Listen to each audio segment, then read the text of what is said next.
Hello everyone, it's Tristan and today I'm reviewing the habanero. So the habanero pepper is rather common. You can find it in many grocery stores. In fact, this habanero I grew myself from seed, and the seed came from a grocery store habanero. That's what it looks like on the inside. Alright, this habanero actually looks kind of weird, and maybe it's because I grew it from seed. Habaneros you find in grocery stores are selected based on their shape. So naturally, of course, you would get weirder shaped habanero peppers. I'm not gonna eat the whole thing, not because I can't, but because I'm sharing this with my family.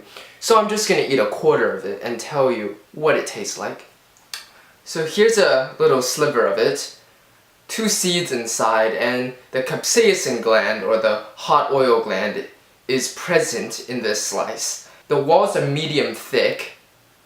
It smells earthy like a pepper, but it also has some floral tones to it that make this smell like a spicy flower. It's kind of citrusy too, but maybe I'm thinking that because this is orange, and it might be reminding me of an orange. And I think the reason is because it just smells different from other peppers. A lot of people actually don't like this smell, but whatever, I'll just taste it.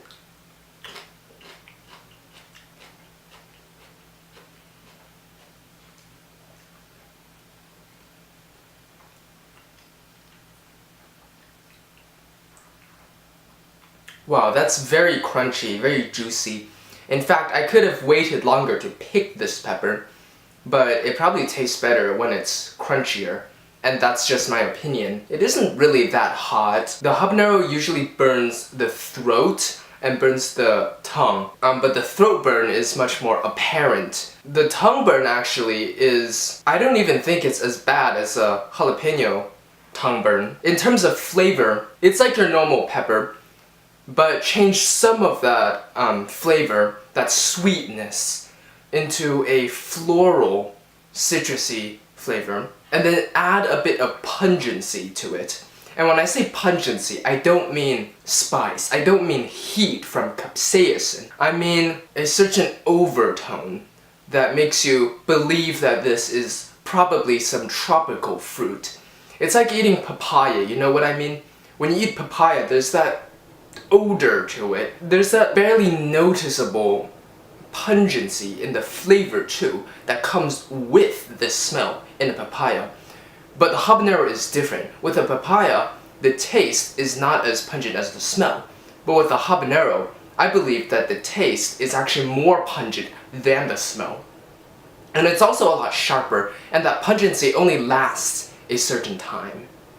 Okay, it only lasts for a brief duration, and then it fades away immediately. A lot of people might think it resembles the flavor of meat when you leave it out too long, and that's pretty much what it tastes like. But it doesn't mean that the habanero is going bad, of course. So I personally like the habanero just because it's different from the other peppers. It has floral and citrusy flavors and smells. And it has this pungency. All of these characteristics make the habanero unique, and it's not very hot either. I mean, I think a lot of people would be able to handle this if they don't overreact. I know some people are very sensitive to heat. I am too, but the habanero pepper is actually only about 100,000 to 300,000, maybe even 500,000 Scoville heat units. Jalapeno, I believe, is 3,000 to 8,000, or somewhere in that range. So this concludes my review of the habanero pepper. I suggest that you go to the grocery store to see if they have habanero peppers, and maybe you can taste them or grow them on your own. Thank you for watching, and have a nice day!